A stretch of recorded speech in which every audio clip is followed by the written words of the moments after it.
Let's see if I remember how to do this. Hey guys, it's Zach, and welcome back to the shop. We got a new project.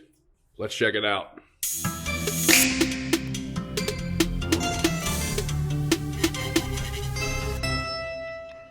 All right, so this is a 2013 Jeep Wrangler Unlimited Rubicon. I think I got that right. With a, forgot the color, orange. Crushed orange. And it's orange. It is very, very orange. But I picked this up from a local dealership, and I think I got a good deal on it. So I bought it to off-road. I'm not trying to make it look pretty and everything else. I'm looking to make it functional. But I thought orange should be a fun color, being that it's, the ginger orange, as well as, being out in the trail and just seeing this orange thing going through the woods. I think it'd be kind of fun. So let me walk you around on some of the things that it already has feature-wise, and also things that I probably want to change. I'd like to get your ideas as well as I go through this. Yeah, so first and foremost, like the angry grill. It kind of fits the angry ginger thing, but I don't like it overall. So I kind of want to go back to stock, or go with a black version of stock. So I may do that. And you'll also notice that these aftermarket headlights, as well as the blinker lights, are really, really yellowed out. So those need to be swapped out as well. There's some damage here in the bumper, which not a big deal. Again, this thing's going to be off-roading, so not a big deal there. And then I don't know who thought that blue was a good color on this, but those are going to get swapped out too. Now, I've already taken these off, but this plastic piece came on the truck, or on the Jeep, and I kind of like it just orange. So I took those off already. It's just one of those protective pieces, double-sided tape kind of thing. So they came right off, no problem. It also had this thing in the window. Not sure what that's supposed to be for, so I took that off as well. I just think it looks cleaner just to stay the way it is. It has aftermarket taillights. I like them. I think I'll just leave them the way they are. You'll notice here that they had some Jeep takeoffs from a newer Jeep, but they didn't change the fifth wheel. It is what it is. They're both 17s, but the tire size is slightly smaller on the spare versus that one. But something to note going forward. It's actually got some running boards or whatever. These are not rock sliders. These are just strictly running boards. And this was a Northern Jeep, so it already the edges here are hollow. They're already starting to rust a little bit, so those will be coming off before long. But I'd like to hear your ideas on using some sliders for that.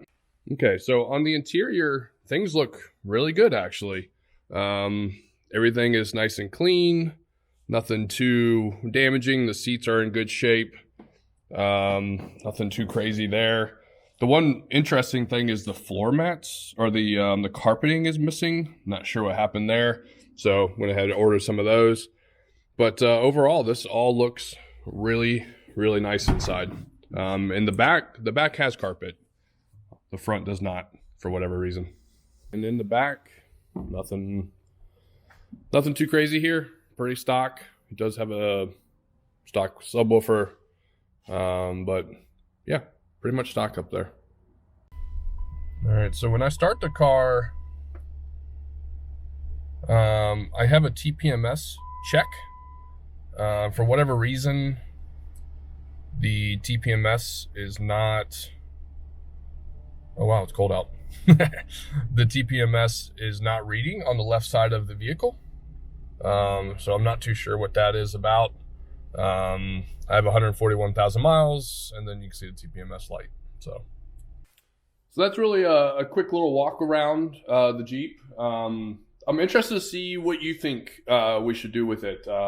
I think, obviously you do the basics, right? Well, not the basics, but the more typical things like suspension, bumpers, tires, wheels, stuff like that. But let me know. Let me know what you think.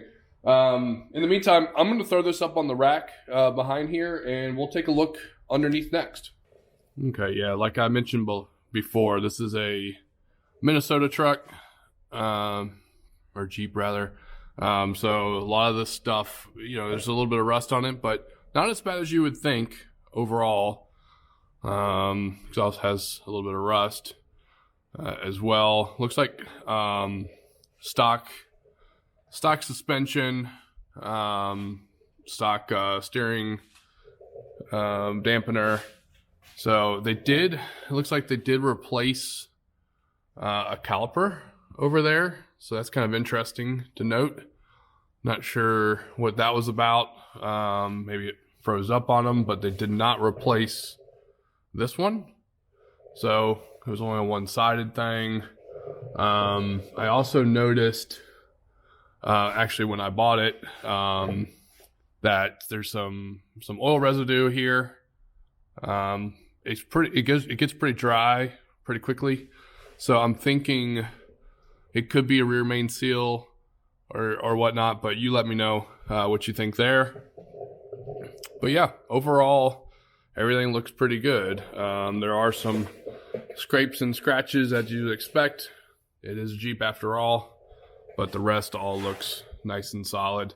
And then I guess the other thing I'll mention is it's a 4.0 transfer case, and there's no leaks going on there either. So pretty solid overall. I'm pretty happy with this. There's no leaks in the diffs either. So just needs to take some cleaning up, and then I'll have to investigate that rear main seal issue, that TPMS issue that you heard that we talked about a minute ago. And then there is a little bit of a leak coming in as well from the roof. I got to figure out as well. So there you have it, guys. All I wanted to do on this video was just to give you a walkthrough of the new project. And again, I am really curious to hear your thoughts. What are some brands that you trust? What are some brands to stay away from? This is going to be an off-roader. I don't know if it will replace my side-by-side, but it is something that I'm looking forward to getting into, like the overlanding kind of space. I have some good friends in that space, and just looking to enjoy some fun with them. So this is why I bought it. I got it for a good price. So I'm not too scared about taking it off-road or scratching it or whatever. Again, it's a 2013 Rubicon with 140,000 miles. So really can't go wrong. But hopefully that gets you excited as well. Please let me know, again, what you think. So thanks for watching.